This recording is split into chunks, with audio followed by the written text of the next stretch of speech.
Cari telespettatori, ben ritrovati con noi, con i nostri approfondimenti. Quest'oggi parleremo di una tematica scottante e molto importante che riguarda la salute pubblica e quindi anche il nostro stato di salute e benessere, ovvero l'inquinamento delle nostre città. È un dato ormai conclamato e purtroppo certificato di anno in anno, soprattutto adesso che è uscito il nuovo report di Legambiente Malaria nelle città, che attesta dei dati inquietanti, allarmanti di PM10, ma non soltanto, anche di altre emissioni, biossido di azoto e altre sostanze nocive e dannose, cancerogene. Padova, per esempio, in Veneto è tra le città più inquinate d'Italia, ma non è soltanto Padova, ci sono altre realtà, altri centri. La pianura padana in generale è molto inquinata. Come possono cambiare le cose? Cosa suggeriscono gli esperti? Cosa si potrebbe fare? Cosa si è fatto? Cosa si sta facendo? Ne parliamo con Legambiente, in modo particolare collegato con noi, grazie del suo intervento, Francesco Tosato, presidente di Legambiente Padova. Ben arrivato, presidente. Sì, buongiorno e grazie per l'invito. Allora, ci racconti, innanzitutto cos'è questo report malaria di Legambiente? Sì, ogni anno Legambiente pubblica report malaria che è di fatto una raccolta di tutti quelli che sono i principali dati relativamente alle polveri sottili, in particolare al PM10. Da un lato vengono quindi raccolte dalle agenzie regionali per la protezione ambientale, quindi le ARPA, nel nostro caso poi nella regione Veneto l'ARPAV. Vengono quindi pubblicate le giornate di sforamento, quindi del PM10, ma anche le medie annuali.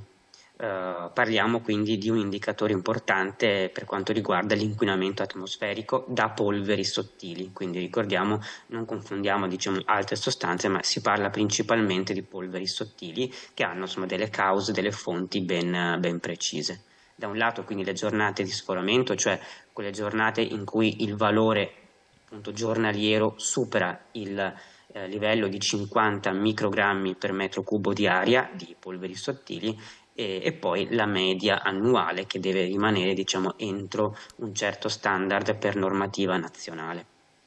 Perfetto, qua risulta che sono 61 le giornate nel 2024 di sforamento dei limiti di PM10, la normativa italiana ne consentirebbe 35, quindi qui sono il doppio di sforamento.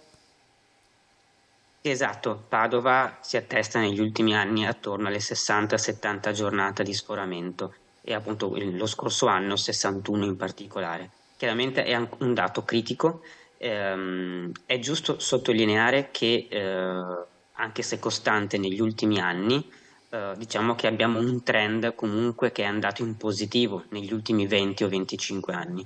Pensate che fino a 20 anni fa le giornate di sforamento a Padova e in tutti i capoluoghi di provincia veneti erano attorno alle 150-200, quindi abbiamo comunque un valore che, anche se molto alto e critico, risulta migliorato. Però è stabile da molti anni, si fatica a migliorare su questo indicatore, a Padova come in tutti i capoluoghi di provincia del Veneto. Questo chiaramente è un dato allarmante. Certo, noi vediamo la prima slide che stigmatizza quanto lei sta dicendo, che parla non soltanto di PM10 ma anche di un'altra sostanza di cui poco si parla ma altamente pericolosa, vero il biossido di azoto? Sì, questo chiaramente è un elemento importante a tenere conto perché poi è direttamente collegato a quello che sono anche le polveri sottili, perché è un gas che possiamo chiamare precursore, cioè la sua presenza origina poi ulteriori polveri sottili.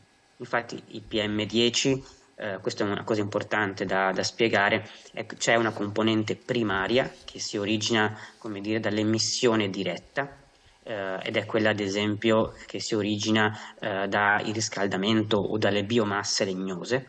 E poi c'è una componente, chiamiamola secondaria, ovvero origina da altri elementi presenti nell'aria, come ad esempio il biossido di azoto. Ed è qui ad esempio che il traffico veicolare è molto importante, perché il biossido di azoto si origina proprio dai tubi di scappamento delle auto. Quindi diciamo che in questo caso, nel caso del traffico veicolare, è una fonte importante per il PM10 secondario, che contribuisce comunque in maniera consistente alla formazione di polveri sottili di questo tipo. Certo, lei ha detto parlava delle biomasse legnose. Io glielo chiedo perché anche se noi ne abbiamo parlato più volte, sembra per voi è andato consolidato, non è così consolidata come conoscenza da parte di moltissime persone, soprattutto chi ha una certa età, e sappiamo che molti di voi ci seguite. Biomasse legnose vuol dire sono i famosi caminetti che vengono alimentati a legna, è corretto?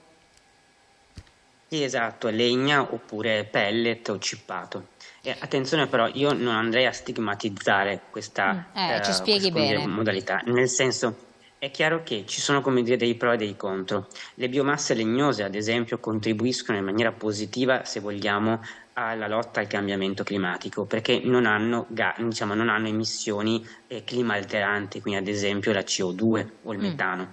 Però per quanto riguarda le polveri sottili sono fortemente dannose, perché la combustione legnosa origina PM10 primario in grande quantità.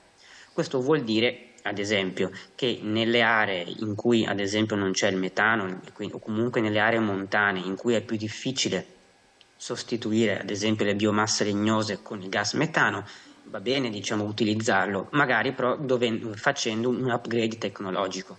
Ad esempio, da una caldaia a legna di vecchia generazione a una caldaia a biomassa, ad esempio a pellet di ultima generazione, c'è una grandissima differenza come dire, di polveri sottili emesse. Stiamo parlando anche di 100-150 volte di meno. Quindi l'upgrade tecnologico è molto importante da questo punto di vista. È chiaro che riscaldarsi a legna o a pellet in città ha poco senso. Certo, adesso non so se lei può rispondere a questa domanda. Avevamo interpellato la disponibilità degli assessori competenti per il Comune di Padova, io provo a fargliela. C'è una normativa che limita l'utilizzo di queste biomasse legnose nei centri urbani? Sì, sì, esiste, diciamo, una normativa regionale, nel senso che la nostra regione poi ha un piano di controllo appunto per il risanamento della qualità dell'aria, che impone l'utilizzo di caldaie, quindi diciamo di tecnologie che hanno quindi 3 o 4 stelle, ad esempio, quindi sono normate un po' come le auto, che abbiamo l'Euro 0, 1, 2, 3 e via dicendo. Anche la tecnologia biomassa è diciamo, suddivisa in upgrade tecnologici, quindi che vengono considerati come delle stelline, quindi delle stelle, e ad esempio non è possibile più installare apparecchi che hanno meno di 3 stelle. Oppure utilizzare prodotti che hanno quindi tecnologia che hanno 3 stelle durante l'inverno. Quindi è importante anche tenersi al passo su questo. Un apparecchio di nuova tecnologia, di nuova generazione, con una fonte ad esempio che non è la legna, ma è il pellet ad esempio, ed è venuto poi anche manutenuto adeguatamente, insomma ha una riduzione sostanziale delle emissioni dirette. Quindi è importante chiaramente rimanere però nei limiti di legge. Su questo ci rendiamo conto ovviamente che i controlli sono molto difficili e carenti. Certo, Perché, insomma, no, ma lì c'è nessuno la va nelle responsabilità case. delle persone, dovrebbe esserci intervenire la responsabilità delle persone, no? Anche in questo. È chiaro che diciamo, la responsabilità individuale in questo senso di rispettare di fatto quanto stabilito dalla normativa è importante, quindi, oltre Certo. chiaramente poi a rappresentare un benessere per la propria salute. Infatti, come per esempio non buttare nel caminetto oggetti di plastica o cartone, altre cose che possono essere, che emettere quegli odori che si sentono tante volte per alcune vie e sono odori indice di qualcosa che gira nell'aria, qualche particolato pericoloso. Beh, certamente la qualità della combustione è fondamentale, insomma, utilizzare quindi legna certificata o pellet certificato è tutt'altra cosa rispetto a, ad esempio, prendere legna o i rami, diciamo, che possiamo trovare negli argini o lungo i fossi, no, delle nostre campagne, quindi è importantissimo anche perché poi ha una capacità diciamo poi di riscaldare, quindi di produrre di fatto energia che è di gran lunga superiore, quindi non è sicuramente efficiente No. scaldare con legna di bassa qualità. Allora, lo vedevamo prima anche nella slide, ci servono delle azioni strutturali, voi dite, quindi degli interventi programmatici, costanti, eccetera, ma ci sono già tante norme, ci sono già delle limitazioni, ci sono anche delle date che stigmatizzano dei punti di arrivo, per esempio il 2030. Qui vediamo dei punti su cui voi insistite molto, ce li vuole descrivere?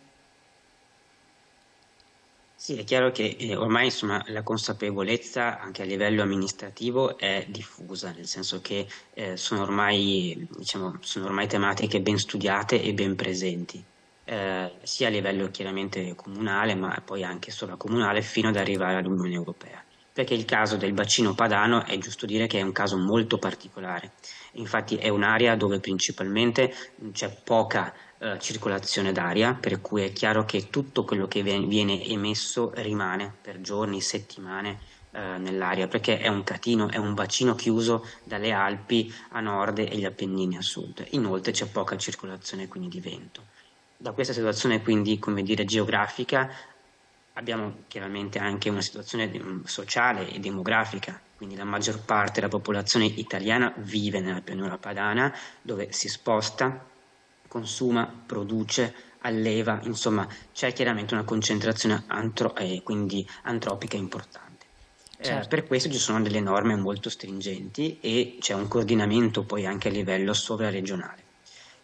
Ci sono quindi le normative nazionali che a breve dovranno essere aggiornate a quanto stabilito dall'Unione Europea, che fissa, come dire, degli standard ancora più stringenti per le emissioni di PM10 e PM2.5, ma anche di biossido di azoto.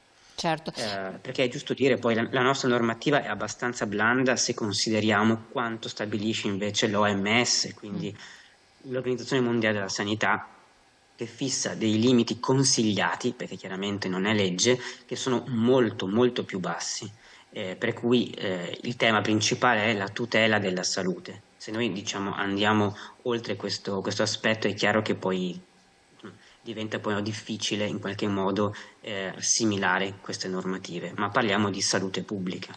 Infatti è una questione di salute, questo è fondamentale perché purtroppo ci si ammala moltissimo, ci sono moltissime malattie correlate alla respirazione di queste sostanze e al vivere in un ambiente inquinato, principalmente dell'apparato respiratorio, ma non soltanto. È arrivato un messaggio poco fa, lo leggiamo insieme, di un nostro telespettatore, Presidente, che scrive ma quanto può incidere l'inquinamento dell'aria per causa delle auto? Un aereo in decollo. Allora, la causa dipende diciamo, dal contesto in cui si fa riferimento. Diciamo, se parliamo di area urbana, dove quindi ci sono più auto, sappiamo che in Veneto mediamente per quanto riguarda il PM10 le auto incidono nella formazione totale attorno al 35-40%. È chiaro che poi se andiamo fuori invece in area quindi periurbana o addirittura quindi rurale abbiamo un'incidenza maggiore per quanto riguarda la parte appunto della zootecnia che non abbiamo ancora nominato ma è sicuramente importante perché la gestione poi dei reflui zootecnici e degli allevamenti intensivi per la produzione di ammoniaca e quindi di particolato secondario ha una grandissima incidenza nella pianura padana. Quindi le fonti sono essenzialmente riassumibili nelle tre grandi categorie di traffico veicolare di vario tipo, quindi attività agrozootecniche e riscaldamento. Certo, però si ricorda anni addietro, c'era dopo il Covid, l'anno del Covid, poi la circolazione mondiale non c'era, era ridottissima, ma i dati emersi erano ugualmente e in più tra l'altro è stato un anno anche fortunato, cioè da un certo punto di vista, nel senso che non c'erano state condizioni climatiche particolarmente rigide, però il PM10, il particolato pericoloso era presente in concentrazioni rilevanti, quindi le macchine c'entravano poco. E anche il riscaldamento a quel punto. Ma in realtà non è così, perché i numeri, c'è questa, diciamo, fake news che chiamerei, che in realtà è smentita dai dati che sono stati pubblicati già lo stesso anno. L'incidenza di PM10 e PM2.5 è stata del 40% inferiore nella primavera 2020.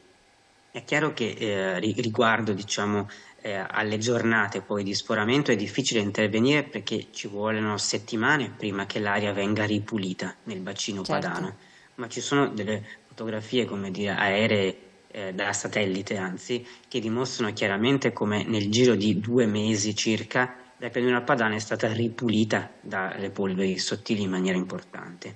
È chiaro che i benefici non si vedono a distanza di giorni, ma ci vogliono svariate settimane. Quindi su questo, e ripeto, i numeri sono pubblici e assolutamente, come dire, accessibili, sono facilmente smentibili. C'è Perfetto. stato quindi un calo sostanziale per quanto riguarda soprattutto il biossido di azoto, quindi Ecco, vedi, questo che lei ha detto, l'NO2. questo è molto importante, io devo interrompere perché siamo in pubblicità. Allora, ha detto delle cose importantissime, ci vuole tempo, cioè non è che da un giorno all'altro la situazione si sana, più che mai in pianura padana. E poi naturalmente i risultati si vedono. Controlliamo sempre i dati, le fonti dei dati, infatti volevo dire, attenzione alle notizie che circolano, bisogna andare alla radice, infatti ci diceva, ci sono i dati di Legambiente pubblicizzati che sono fruibili, aperti a tutti e quindi andiamo a vedere quello che viene pubblicato, oppure i dati dell'ARPA, insomma. Pubblicità qualche secondo, poi torniamo insieme.